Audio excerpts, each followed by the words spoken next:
Hello, I'm John Scott, the WHIN Purdue Extension Coordinator for Digital Agriculture. To start off, I really want to discuss unmanned aerial vehicles, UAVs, what we all call drones. Really, I want to talk about them because they've been the tool that we use from the get-go, and they're still critical in our engagement with our stakeholders. Over the last 2.5 years, so since I came on board with this project, I've done 769 flights. Of those, 405 were planned and 364 were manual. And if you look over here to the right, you can kind of see a breakdown of what a lot of those flights were.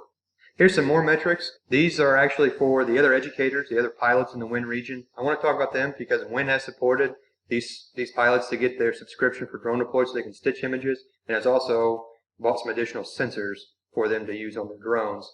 These 5 educators, as you can see right here, they've done a combined total of 590 flights in the past 2 years. They didn't have these in 2018.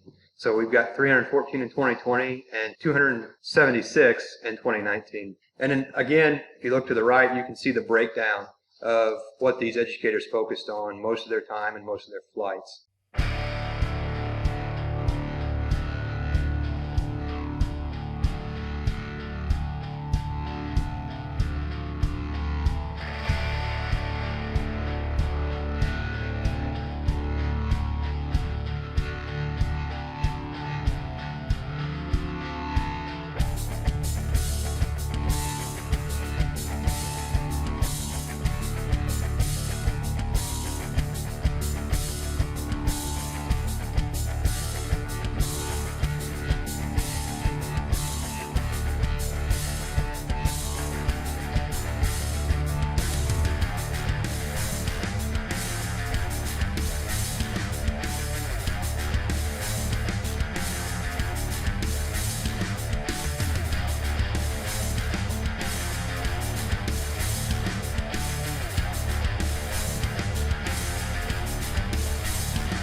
I think there's multiple outcomes as a result of this project. It's a great opportunity to capture imagery from a broad range of demonstration plots, from variety trial to herbicide demos to foliar fungicides to seed treatments.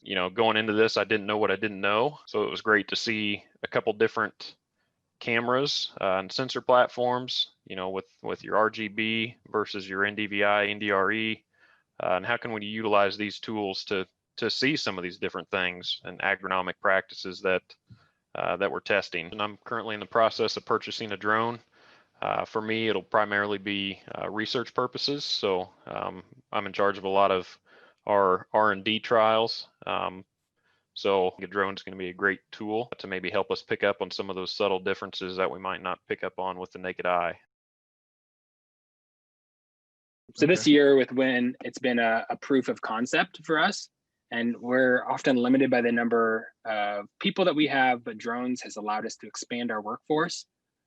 It also gives us more reliable and more expansive data, and this will continue to evolve and grow over time. And over the next 5 to 10 years, the related technologies will continue to advance and may be very different than they are now.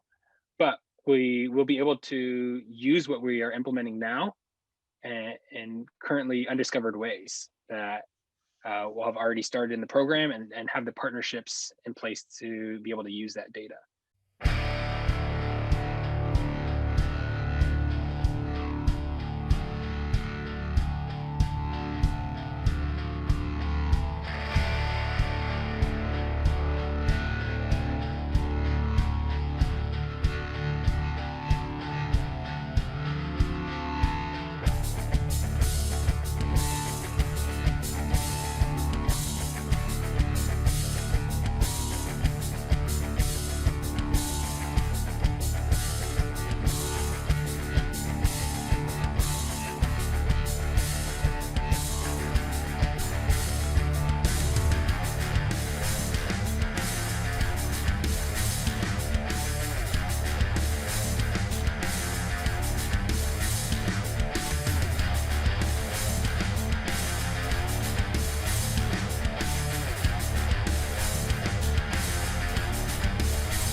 you can always take an online class, right, and get your drone license, and that's always an option.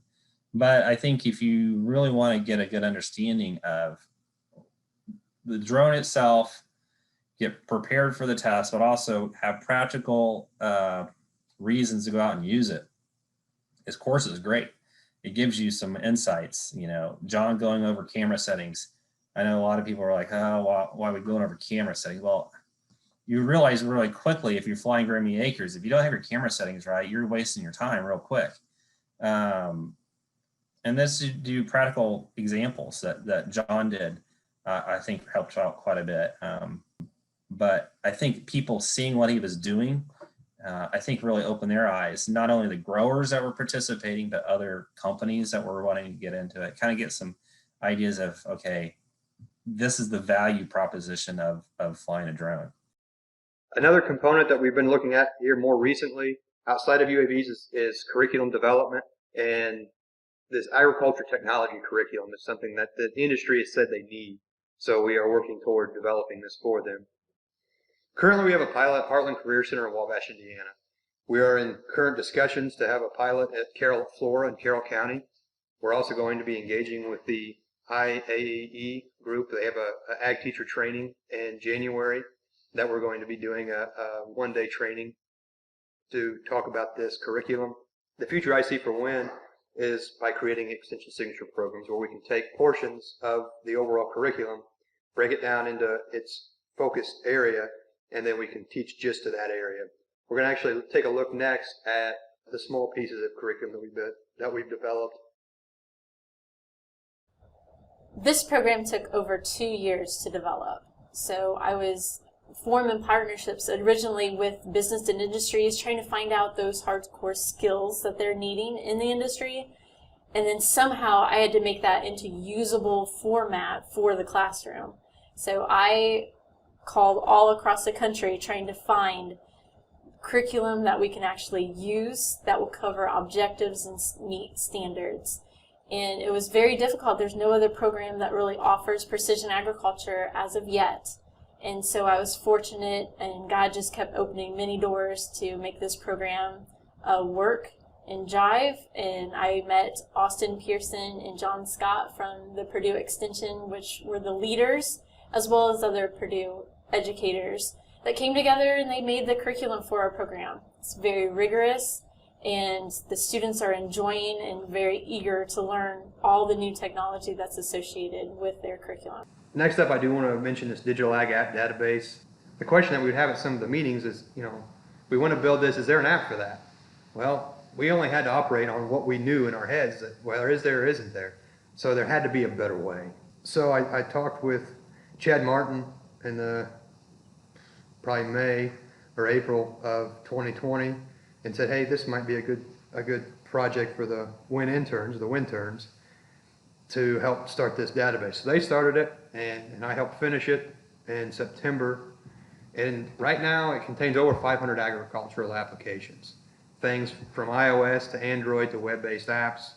It has information on what the app does, what the app costs, who created the app, and where you can go to download that app. And it's all put in this spreadsheet currently. If you look over here to the right, you can see the broad categories that we have in the app and the number of apps that we have in the database that fill these broad categories. There are other things out there like this, but I haven't yet seen anything this comprehensive. And the next step, our goal is to take this and put it on the Digital Ag website for both Digital Ag Resources and just the general Digital Ag website that Purdue hosts. And that is where it can be, used by developers, used by researchers, but hopefully also by the general public, so that they can actually search this database instead of, a lot of them are PDFs that are out there. So we have a searchable database where they can go in and pull that information in so they can get it in real time. Some of the grants that I've been working on, or as a collaborator or co-PI, one was awarded. This grant's pretty interesting. It's actually working on trying to update some of the tri-state fertilizer recommendations and we'll take a more data-driven approach to that. So I'm really excited about the potential there. These three down here are all pending, really in the same vein of using technology and trying to, how do we adapt technology and utilize technology on the farm. So the last set of metrics, the total impact for the last 2.5 years without interviews or the website. I've had 59 presentations, 52 demonstrations, 18 programs, impacted 3,380 people, and within the WHIN region specifically, that was 2,216 people. And that's just stuff that I've done. That doesn't include the other educators in this case. I've also done interviews. Had an interview with U.S. Farm Report in the fall of 2019, and they report out that they reach 500,000 people with each of their episodes. And I've also talked with Drainage Contractor Magazine on technology uses in the drainage world. And they report a subscription base of 7,700 individuals. Then as far as people that we've reached with the UAV website, we've reached 10,761 people globally since its inception, and we've reached 997 people just here in Indiana. So with that, I'd like to thank you all for listening today, and I'd be happy to take any questions. Have a good day.